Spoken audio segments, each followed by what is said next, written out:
Over. And it's just taking one little second.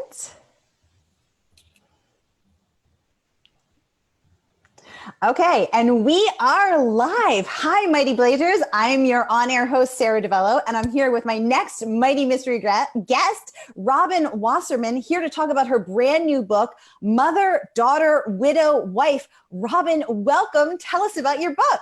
Thank you so much. I can tell you've been doing a lot of this, and you can tell maybe this will be my first of these.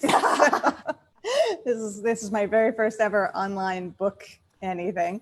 Oh, yay. Welcome. Thank you. And thank you if there's anybody out there watching. I don't know how to tell, so I'm just going to pretend that there is. Yes, there is. My book. So this is my book, Mother, Daughter, Widow, Wife. I can't figure out also how to position it so you can see the whole title. So you just have to imagine. That's perfect. It's a book about a woman who wakes up on a bus with no memory of where she's going or where she's come from or who she is. She's in a... my book. So I'm sorry, that's the Facebook is just echoing for a second, but I fixed it. Okay. She's diagnosed with being in a fugue state, which is a state of temporary amnesia that descends without any apparent physical cause or warning and lifts just this quickly. And the thing that I thought was exciting about a fugue state is that when you wake up from the fugue, you forget everything that has happened within the fugue. So for the duration that you're in this period of temporary amnesia, you are a person with no past and effectively no future. So it's almost as if you're a figment of your own imagination. How bizarre. Yeah, it's fascinating. So the book is about this woman, Wendy Doe, who wakes into this fugue state and has to build a whole new life from scratch. And it's also about the women sort of circling around her in her life. So a young postdoc grad student who's studying her brain, her daughter who wakes up one day to discover that her mother is gone, and the widow of a very famous memory scientist who himself has maybe forgotten the difference between studying a person and owning a person, in terms of claiming a stake of ownership over their body and their mind. So yeah, it's a book about memory and loss and adultery and the Philadelphia suburbs. And it's also sort of my attempt to figure out what it means to be a grown-up when you sort of don't have any of the trappings of traditional grown-up life. Oh, I already love it, especially the Philadelphia part. I'm a Philly girl. Oh, my entire me too. family is based there. I'm the lone wolf up here in Boston. So I miss it desperately. But Robin, I have to, before we go any further, share just a few of your absolutely rave reviews. So Time Magazine says, in Wasserman's timely examination of memory, womanhood, and power, Wendy's daughter sets out to find her mother, and their situation only grows more grave. Whoa. BuzzFeed Book Club says Wasserman's sophomore novel is a labyrinth story set about memory, truth, and power told in two timelines. I love two timelines. That's amazing. Booklist says Wasserman asks big questions about how well we can really know another person, the nature of truth as it relates to memory, and what all of this means for how we perceive ourselves. The novel ultimately has some great twists, and all those questions Wasserman raises make it an excellent book discussion choice.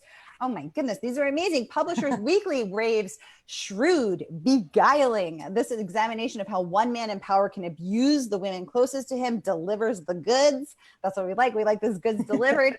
Library Journal, oh my gosh, these are all amazing, says for readers of stylish psychological thrillers. Oh my goodness. Tom Perrotta says Mother, Daughter, Widow, Wife is suspenseful, keenly intelligent, and thoroughly engrossing. Wasserman's novel explores the complexities of memory and identity with unflinching clarity and deep compassion. I could go on and on. You have gotten so many amazing reviews. Congratulations. Tell us about your research process into neuroscience, into the fugue state. Tell us about this. Why this book? Why now? And how did you research it? I think I got the first kernel of the idea for this book. So as I say, I've been sort of casting around for what kind of what kind of story I have the authority to tell about being a grown-up woman. Basically, I've written all of the other books I've written have been about teenagers, and so I knew this was going to be my first book about adults, and I wasn't sure what it was going to actually be about. And when I really started thinking about, okay, what do I know about being an adult and an adult woman specifically, I found myself initially at a bit of a loss, because I am a grown-up, but I don't really have any of sort of the trappings of what we think of as traditional grown-up womanhood, right? I don't have a spouse. I don't have a child. I don't have a house. Back when I started writing this book, I didn't have a job or a car. I now have both a job and a car, so it's very exciting. But I felt like I was sort of, I felt, because I didn't have any of those kind of traditional trappings, as if I was almost impersonating this role of being a grown-up and being a woman in some ways. And I just spent a lot of time thinking about, like, okay, what kinds of stories do we tell about women? What kind of roles do we allow women to play in narrative? And I was thinking through all of that, and I happened to be like on a subway platform and reading an article about a man who'd been in a fugue state for 30 years or something. It was a really fascinating story, but it was, I was really seized with the idea of the fugue state itself as a way of getting into a lot of the questions I've been asking about obligations and responsibilities and roles we're expected to play, and what happens when we're untethered from them, right? So I realized the fugue state sort of offered this vehicle for a story that was about a woman who was not attached to any of those things and didn't carry any of those things. And as I kind of started adding characters and narrative to it, I decided to structure it around this whole collection of women who didn't have any of those things, right? This book is in many ways about a daughter who's lost her mother, and a wife who's lost her husband, and a woman who's lost her past, all of these women who are sort of untethered from the things that made them who they were. So that was sort of my way into fugues. And I'm sort of a failed historian of science, and I've spent a lot of time studying the history of psychiatry and the history of mental institutions and memory specifically. And so it felt like the perfect way of sort of fusing my emotional interests and my, I call them academic interests, I guess. So yeah, I did, once I sort of settled on this as the project, then I did like a massive deep dive into all of the stuff that I've tried to gracefully stuff in here. So so neuroscience and the modern day study of memory and sort of the historical study of memory. And also there's a big thread in here about hysteria and sort of 19th century, specifically like famous 19th century hysteria patients. And, I'm trying to sort of draw a thread, a fugue, because it doesn't have any diagnosable physical or biological cause, is in itself sort of a manifestation of the same kinds of things that hysteria was in the 19th century, a manifestation of. And actually there was like at the same time, there was a epidemic of hysteria in 19th century France, which was sort of the hotbed of hysteria. There was also an epidemic of fugue, which we talk about much less, but that was the other hot diagnosis, was women were labeled hysterics and put into institutions, and men were doing this thing where they would just wake up one day, forget their lives, and walk out into the abyss. And I thought it was really interesting the way that was gendered, and thinking about what it would mean to invert those genders and write about a woman who, instead of disappearing within, had kind of disappeared without. So I went down a lot of research rabbit holes, as you can imagine. Oh my God, there's so much I want to get into there. But I do just want to take a brief moment to welcome our mighty mystery listeners. So my colleague and partner in crime, get it? Because this is a mystery. This is a mystery podcast. Jenna Blom is managing things over on Facebook. And so we're a team on this. And so people who are friends who are listening, tell us where you're from and what questions you have for Robin. The beauty of these mystery interviews is that you can have direct access to the author. You can ask Robin anything. She may not answer it, but you can ask her anything. So this is your chance to ask her anything about Fugue, about the book, about her process, about anything that you would like to. So please do introduce yourself in the comments. Tell us where you're listening from, and any questions you have for Robin, I will get them right over to her. But while we're waiting for those to come through, I just wanted to dive into some of what you said. And there's so much, because I was a history minor, actually, a European history minor, because that's what it was interesting to me. And so I remember learning about this diagnosis of hysteria, and it was tied to the uterus, which they thought was like a little animal that lived inside women and ran around wildly, driving them crazy. And so when women acted anyway that was not in line with social norms, they were hysterical.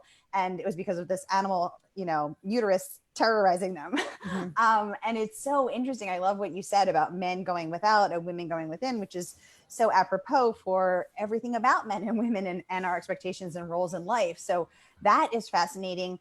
I also love what you talk about being untethered from these expectations, these social and cultural expectations and norms about what is adulthood and what is womanhood. As a woman who is child-free by choice, I totally resonate with that. And there is so much pressure to, do the high school check, college check, marriage check, baby check, dog check, move the verbs check, second baby check, get back to work. I mean, it's like there's this checklist. And if you deviate from the checklist, people don't know where to slot you in. So I love that you're addressing this in your book and through your own personal experience, and through the state of Fugue, which I actually hadn't heard of. So this is all so fascinating. So what is one thing you want people to take from this book? Oh man, I'd like them to enjoy it. That's probably, you mean like in terms of like a message? Yeah. What do you want people to walk away from this book having felt or having experienced or having learned or think about? I guess I think if it got them asking some questions about the way they construct the story of their life and how much about the past, how much of what they think of their own past as sort of set in stone might actually be up for the interpretation of what they choose to remember and choose to forget, and how that's shaping how they move into their future. Like, I guess I would be very excited if somebody came away from the book asking themselves questions on those lines that they hadn't thought to before. Yay. Oh, wonderful. I love everything about that. We have a few comments from the audience. First of all, my very dear friend, Judy Ginsburg, is watching. Hi, Judy. She is a therapist, just retired from a 35-year career at Massachusetts General Hospital, the illustrious Massachusetts General Hospital. So welcome, Judy. I bet this is really, she says, this book sounds fascinating. I am definitely going to check it out. Yay.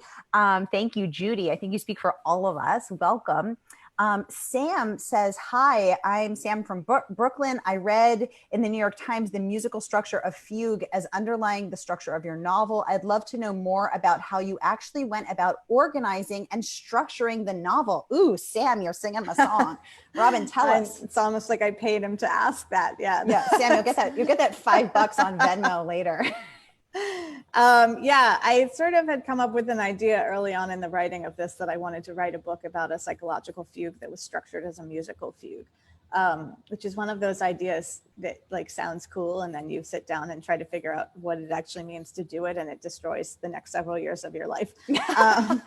But yeah, I didn't know I knew that there was such a thing as a musical fugue. I didn't really. Wait, I don't know what that is. I will admit, I don't know what that is. So a musical fugue, I'm still not very, I've read so much about it, I'm still not very good at explaining it, but it's basically like a category of composition that relies on multiple voices and counterpoint. And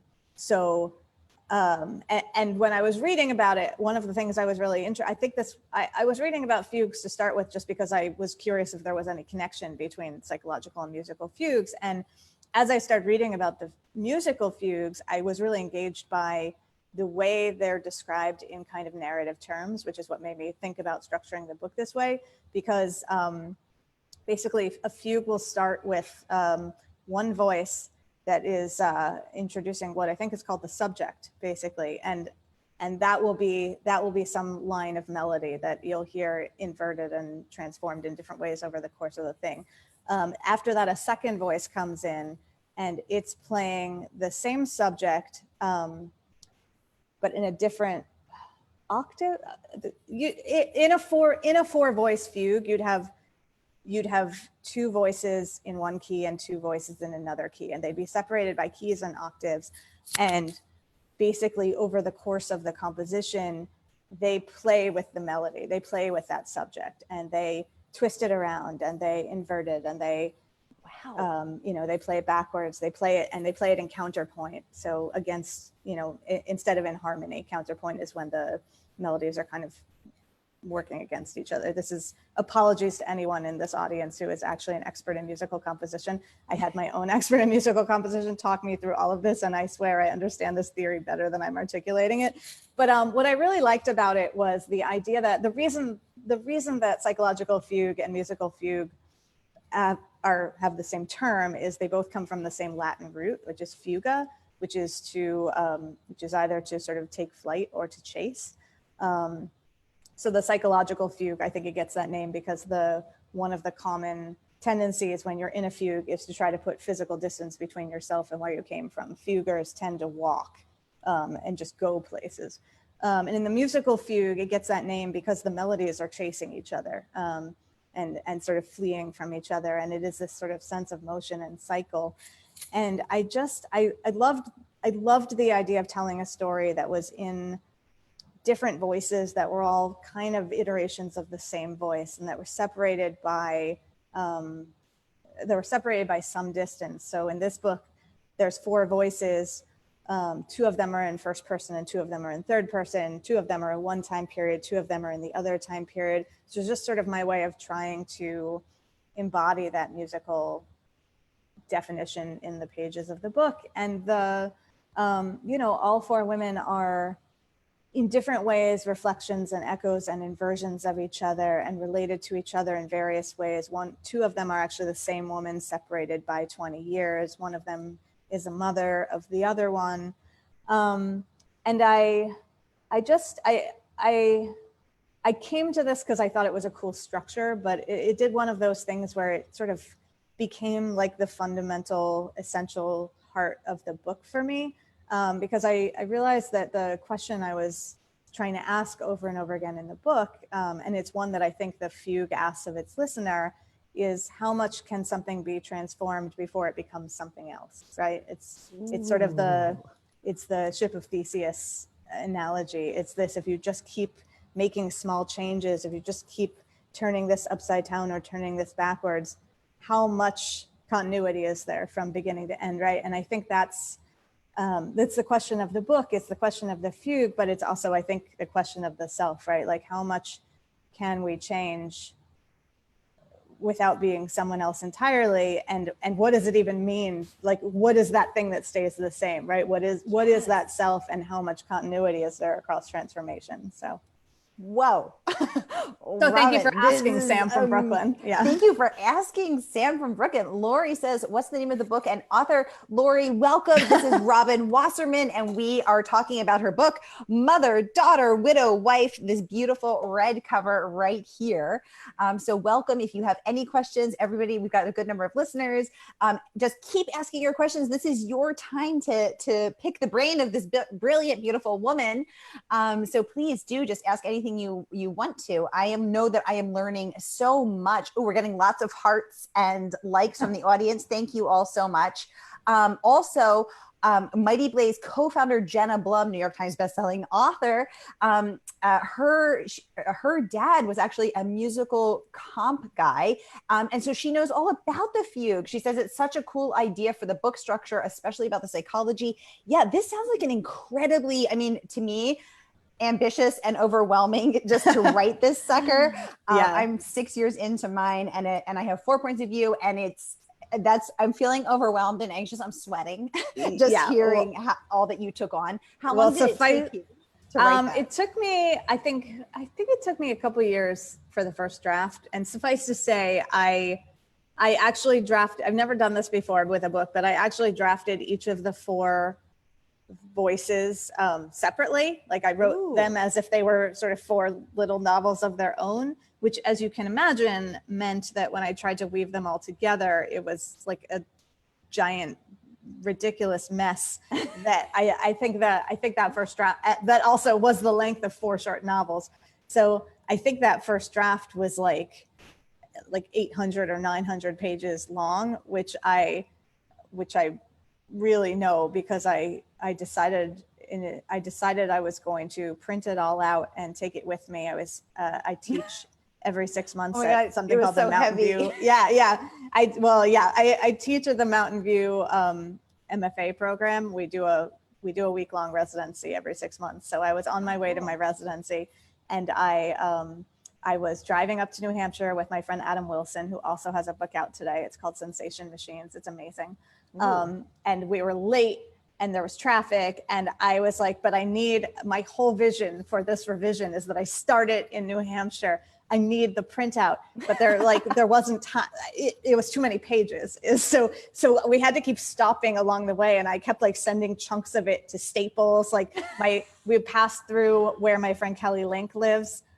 And she printed out a big chunk of it for me, but we had to leave her house before it finished printing. So she had her husband mail me some to the hotel. It was insane. And then I got to this hotel, and the people who work at the hotel, I'm sure, also thought I was insane because I spread it, because that was my idea. I was going to spread the hard copy across the hotel room floor and then figure out how to integrate the page, figure out how to weave the stories together.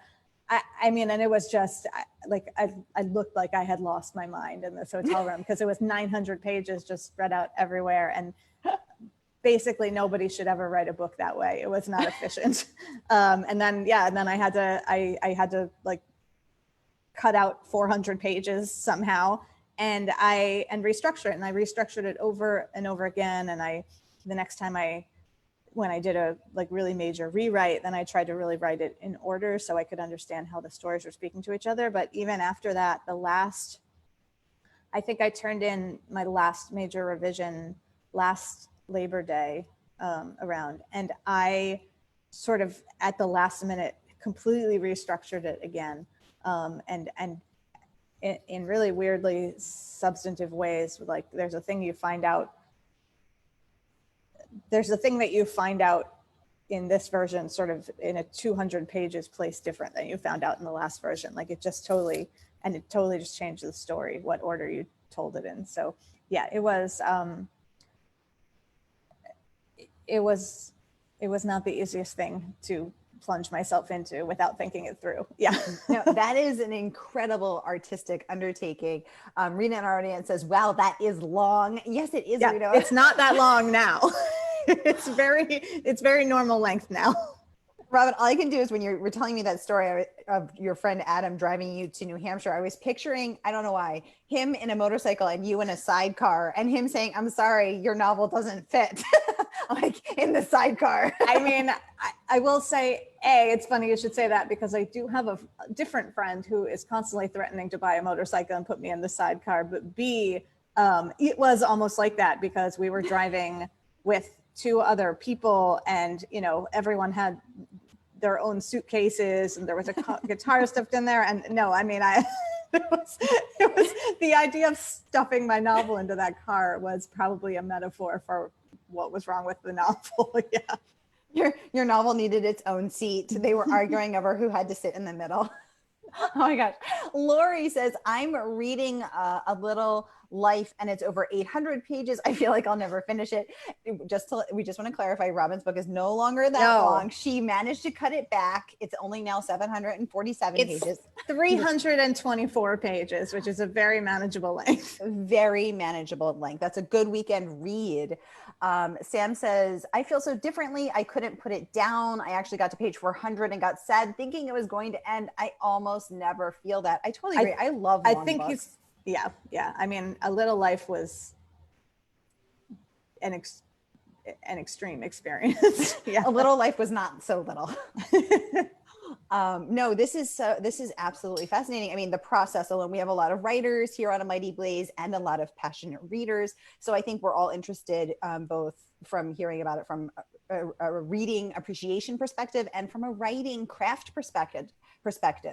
So I think this has been so helpful, to hear about that process and to hear that it was so long. So the title, I absolutely love it because it's so interesting. It sucks me in. So tell us about, how did you arrive at it? Did it arrive as a stroke of genius? Were you like, aha, or was this number 101?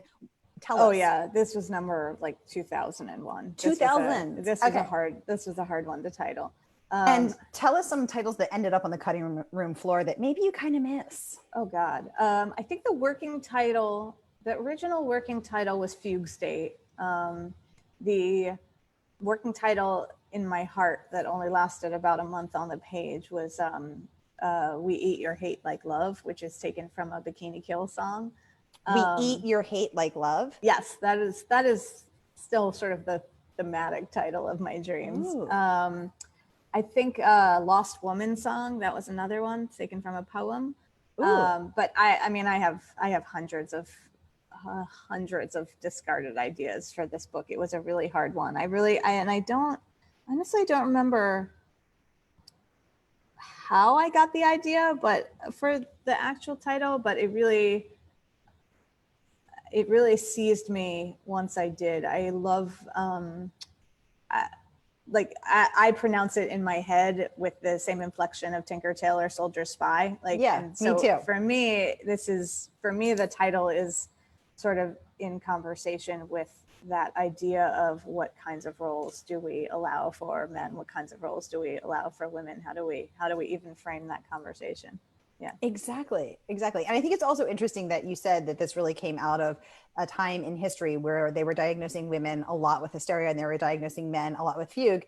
And wasn't that also the same time that Freud was starting to talk about, women and their pleasure and sort of being more internally focused, and men, and, and sort of, I think it's really interesting that there's this internal, external, sort of hidden versus very visible ideas about, how men and women are both, their expectations culturally and the social roles that they'll play, and how you're addressing that. Yeah, well, and I think, so this is the peak of hysteria is actually right before Freud. Like Freud kind of destroys hysteria as a diagnosis with his theories, or transforms it. Before Freud, the sort of king of hysteria was this guy Charcot, who was a medical doctor and believed it, as was thought at the time, as a medical disease that was just sort of stimulated by problems with the mind and the uterus or whatever, but like had no, but that's what I thought was really interesting about it. Like Freud kind of shifts this whole study into a study of the mind. But for Charcot and the doctors that were working with hysterics at the late 19th century, they weren't interested in the mind. They didn't think that had anything to do with what was going on in these women's bodies. They were only interested in studying the symptoms. And so, they didn't consider it their job to sort of have conversations with these women and figure them out, because they didn't think that was relevant. And that I found sort of fascinating, and I think really spoke to the kinds of things I wanted to get at in the book, which is set in the modern day, but engages a lot with this history, that Charcot really believed that by understanding the physical symptoms much better than the women could ever hope to understand them themselves, he somehow had possession over their disease and by extension their bodies. Like he really behaved as if he owned these women kind of wholesale. And I was really interested in that idea of what it means to think, like how much knowledge extends to ownership, right? What it means to say, I know you better than you know yourself, and what it means to really divorce body from mind in that way, and really say like this, like your mind can be yours, but like your body, that belongs to me. And the way that Charcot's institution was set up, like that was just, in one hand, completely instantiated. These women were entirely at the I mean, I guess I say at the mercy of the male doctors, but it's more that they were kind of the playthings of the male doctors. The doctors would put them on display and, you know, do these experiments with them where they would just sort of, there's a big component of hypnosis in evoking hysterical symptoms. And they would basically like hypnotize these women and then get them to play act like, you know, like there was a funny one that was, I don't remember what funny in scare quotes. It was like some sort of menage a trois play acting thing where they would hypnotize these women into thinking one half of them basically wanted to grope this doctor and one half of them wanted to grope that doctor. And then they would sort of take pictures and laugh. Or there was a symptom where your skin would get very sensitive and you could just by tracing your finger along a hysteric's skin raise a red indentation that let you sort of write on their skin, basically. So these doctors would write messages on these women's skin and like sign their names on the women's bodies and that kind of thing. And I thought that was, you know, obviously horrifying and compelling and a narrative I wanted to plunge into, but also I thought it was really interesting the ways that these women in a different way had a lot more power in these spaces than they had in their own lives. And in a lot of ways, I think this hospital became sort of a safe refuge for women who were, you know, pushed into hysteria generally because terrible things had happened to them. And they entered this institution, which in many ways was terrible and oppressive, but in many ways made them celebrities. So the famous hysteric who's sort of at the center of the historical thread here is this woman who's known as Augustine. And she had a horrific life. She ended up in this institution where she became a celebrity. And in one sense, she was very beholden to Charcot. In another sense, she was kind of ruling the roost.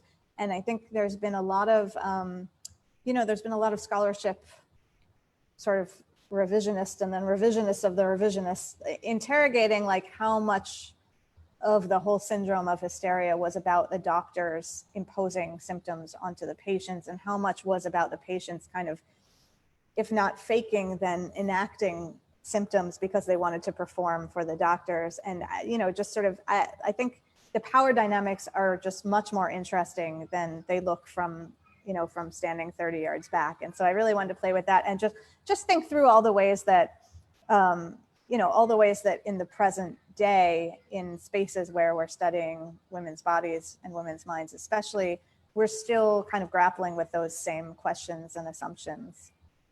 Oh, I love this conversation, Robin. And my friend Judy is saying, again, a retired therapist from Massachusetts General Hospital is saying the wandering uterus actually comes from Charcot. And I know Judy has studied with a ton of world-renowned leaders in the space, and also studied at Kripalu, integrating mind-body wellness. Judy's an incredible human being and one of my dearest friends. So yes, thank you. And I actually hadn't heard of Charcot before today, so I am just drinking in all of this fascinating information. So again, more questions from the audience, please keep them coming. I'm happy to filter them right over to Robin. Just let me know. I got my 2 screens going, so this is your time. And while we're waiting for those to come through, Robin, what's some of the worst writing advice you've gotten? And also conversely, what's some of the best writing advice that you've gotten and want to share? Oh God. I mean, I think write what you know probably serves as both the best and worst advice I've gotten. If I had to choose one motto, I mean, and for not unsurprising reasons, I think it's very limiting advice. I think telling somebody write what you know just puts a cap on their imagination, I guess, especially if you're, as I was, a 3rd grader, 7th grader, 12th grader, hearing that in various writing classes. But also I think write what you know is in many ways sort of a challenge and an invitation, right? Because it really asks, like, what is the thing you know that no one else does? Like, what is the story that only you can tell? And I think for me that is both the hardest thing about writing, period, but also the most exciting thing about it. I think it was very hard for me to even believe that I had a story that only I could tell, much less that I could figure out what it was. And that's still sort of my daily artistic struggle, I guess. But also I think it's the reason to do it. And it's the reason I keep doing it. So yeah, thank you. And no, thank you for all of that advice to every writing teacher I've ever had. Yeah. Well, it sounds like you did that, right? Like yourself having not ever suffered a fugue state, knock on wood, but yet feeling untethered by the social norms that are put upon us, could write this story about a woman who's untethered from her life in a fugue state uniquely. Yeah. So thank you for sharing that. Judy has a question. She said, what started your interest in the history of psychiatry? Ooh, good question, Judy. Good question. I was a history of science major in college, largely because I was really into physics and astronomy, and the history of physics and astronomy, but not enough so to be a physicist. So I actually sort of stumbled into the history of psychology. I wrote my thesis on the history of psychology, and I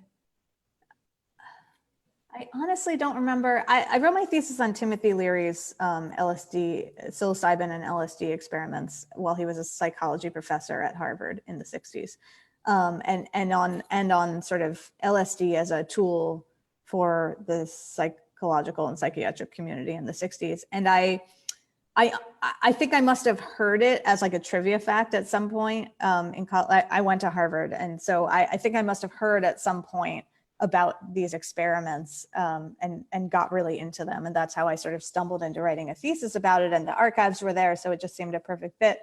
And because I was writing my thesis on that, I ended up doing a lot of research into just the history of psychology and psychiatry in general, especially in the 50s and 60s. And I took this amazing course while I was writing my thesis, which it's amazing because I actually attended it, where I think every other class I had that semester, I just cut class and like worked on my thesis because I was that kind of nerd. But this was a class called Madness and Medicine. It was taught by Anne Harrington, who is a historian of psychology. I think she just published a new book herself this year. And it just tracked the history of how we treated madness, starting from ancient times into the 20th century, and with a special focus, I think, on women's bodies and minds, largely because the history of madness really is also the history of how we treat women's bodies and minds. There are many points in history where madness just has a very female inflection to it in the way people talk about it and diagnose it, and especially, sort of in the medieval period where there's a big intersection between madness and witches, like that has such, it's so embedded with our conceptions of womanhood.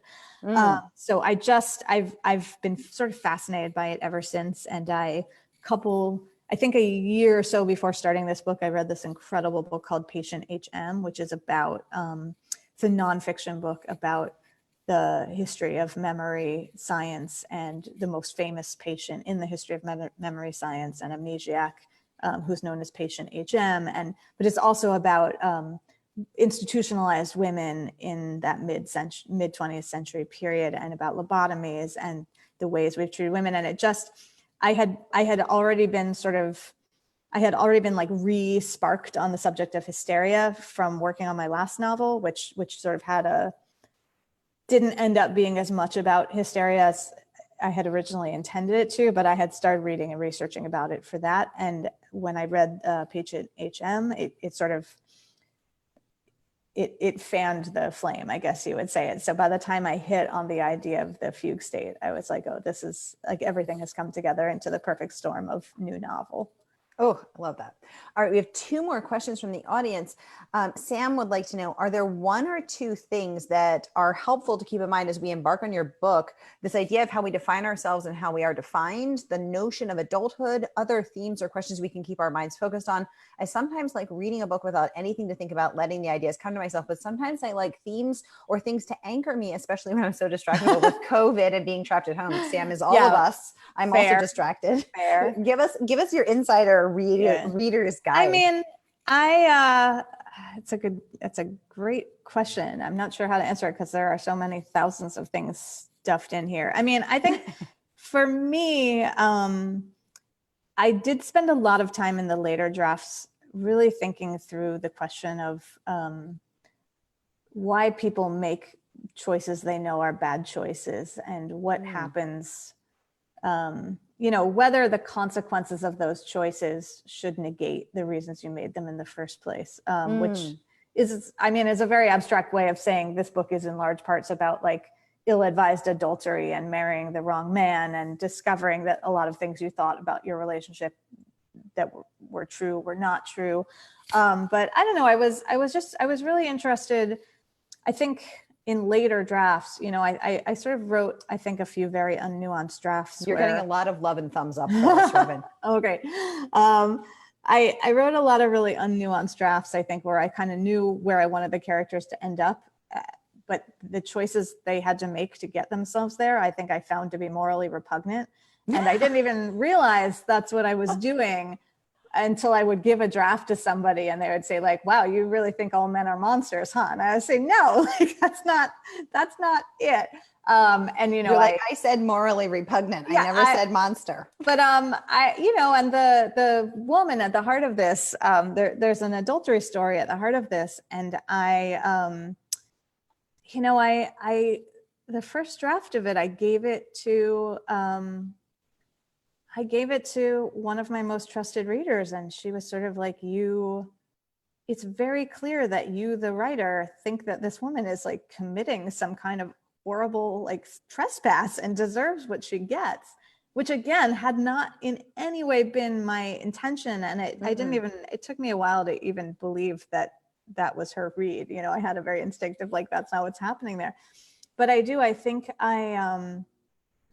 it took me several drafts to, you know, I basically I had written a love story and forgotten the love part of it. Like I had written about sort of the consequences of making that kind of decision. And I had forgotten to actually write the narrative of falling into lust and obsession and love and desperate need and all of the joys that come with that, in addition to like the potential consequences. You know, that's the most obvious example, but really for all of the characters in here, I really needed to just find a way into just understanding, you know, like I say, not just bad choices, but how we judge, you know, how we judge those choices once we're in the stories that they built. You know, there's a moment toward the end of this book where somebody asks one of the main characters, you know, do you regret your marriage? You know, now that you see how now that you see how your life has ended up 20 years out, do you regret that choice? And the feeling I wanted to capture in that response is a feeling I have often had when I think about my own, you know, I've made a ton of choices that like did not work out that great. But we all have. But it's impossible. The biggest ones, right? The like, you know, like I live in LA now. I've been here for a couple of years. I also lived in LA like more than a decade ago, where I moved from New York to LA, hated almost every minute of being in LA, was miserable, moved back to New York so traumatized. I was like, I'm never leaving it again. Like it was a disastrous decision. But, you know, the question of whether you regret it, it's like regretting your whole life, right? Like I'd be a different person if I hadn't done that. And that was that's the kind of choice I'm really interested in. And that, you know, that was what I wanted to capture, both with that scene, but also with the whole book of you know, you are the story you're telling about yourself, right? But you're also trapped in the story made by your choices. Like as a writing teacher, we're always telling people character is made in choice. Like your reader is only going to come to know your characters by the choices they make, right? And that's like writing teacher advice, but this book is really trying to get at the question of how true that is for the self, right? Like how much we are constructing ourselves on a choice by choice basis. And if that's true, how impossible it is to look back and wish we had made some other choice, because that's a different person in a different universe that has an entirely different story, you know? Oh my gosh. Wow. I feel like we're, I mean, addressing so much here in terms of the, cultivation of one's life and identity and the summation of choices. I mean, this is such a deep and meaningful conversation. So thank you for your authenticity and presence and wisdom and advice and openness and sharing. We have one more question. Does Robin feel like she has finally made it to adulthood? And how do you feel about the checklist now? Oh man. Yeah, I gotta say, I was supposed to have my 20th college reunion this spring. It got canceled like the rest of life. Yeah, I would say by the time I finish this book, I definitely at least feel the age of adulthood. I do have a car now. I do have a house. I have a full-time job for the first time. You know, this is the first time I haven't been a freelancer in most of my adult life. And I guess unsurprisingly, the funny thing is, okay, it turns out none of those things actually make me feel more grown up, right? It turns out that the bullet pointed checklist is just like bullshit. Although I will say, buying a house, it didn't make me feel grown up. It definitely made me feel like, oh God, this is a thing for grown-ups. I don't know what I'm doing. This is crazy. That was definitely the most grown-up thing I've ever done. Yeah. But no, I think, I don't know. I think writing the book has, it let me work through a lot of the questions I had about that. Yeah. And it let me, it did, I think, let me vent some of the anxieties and insecurities that had been sort of, that had been swirling around for a long time. You know, I mean, like I say, all of my other books have been about teenagers, and I cannot count the number of times I've been at a cocktail party or spoken to a friend's parents or acquaintances or something, and they'll say like, oh, when are you going to write a book for grownups? Like, and the implication there always feels like, when are you going to grow up? And I always bristled against that.